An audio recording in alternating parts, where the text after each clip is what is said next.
देवाने आपल्या शरीराची रचनाच अशी केली आहे की आपण स्वतःची पाठही थोपटू शकत नाही आणि स्वतःला लाथही मारू शकत नाही.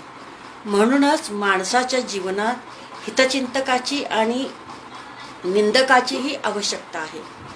आयुष्यात असे लोक जोडा जे वेळ येईल तेव्हा तुमची सावली आणि वेळेला तुमचा आरसा बनतील.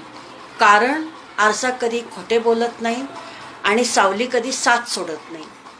पूजा करायच्या आधी विश्वास ठेवायला शिका. बोलायच्या आधी ऐकायला शिका. खर्च करायच्या आधी कमवायला शिका. लिहायच्या आधी विचार करायला शिका. हार मानण्याआधी प्रयत्न करायला शिका आणि मरायच्या आधी जगायला शिका. जीवनात एवढाही चुका करू नका की पेन्सिलीच्या अगोदर रबर संपून जाईल आणि रबराला एवढाही वापरू नका की जीवनाच्या अगोदर कागद फाटून जाईल. जीवन जगताना संगत ही खूप महत्त्वाची आहे. आपलं वय व पैसा यांच्यावर कधीच गर्व करू नका. कारण ज्या गोष्टी मोजल्या जातात त्या नक्कीच संपत असतात. मृत्यूनंतरचं हे कटू सत्य आहे. पत्नी ही दरवाजापर्यंत असते, समाज हा स्मशानापर्यंत असतो आणि पुत्र अग्निदानापर्यंत. फक्त आणि फक्त कर्म मोक्षापर्यंत असते. जिच्या उदरात जन्म होतो ती माता आणि जिच्या उदरात अस्त होतो ती माती. यातील वेलांटीचा फरक म्हणजेच माणसाचे जीवन.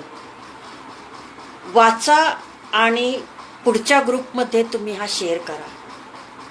जन्म दुसऱ्याने दिला, नाव दुसऱ्याने ठेवलं, शिक्षण दुसऱ्याने दिलं, रोजगार दुसऱ्याने दिला, इज्जत दुसऱ्याने दिली, पहिली आणि शेवटची अंघोळ सुद्धा दुसरेच घालणार.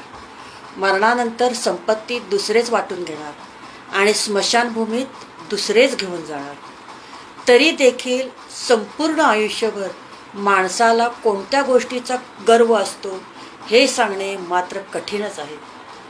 दुःख इतकं नशिबान आहे की ज्याला प्राप्त करून लोक आपल्या माणसांना आठवतात. धन इतकं दुर्दैवी आहे की ज्याला मिळवून लोक नेहमी आपल्या माणसांना विसरतात. किती विचित्र आहे ना. माणसाच्या शरीरात 70% पाणी आहे, पण जखम झाली की रक्त येतं आणि माणसाचं हृदय रक्ताचं बनलेलं असून हृदय दुखावलं की डोळ्यातून पाणी येतं. खूप चांगला मेसेज आहे. मला जसा आनंद मिळाला तसाच तुम्हाला पण मिळून राहू दे. धन्यवाद.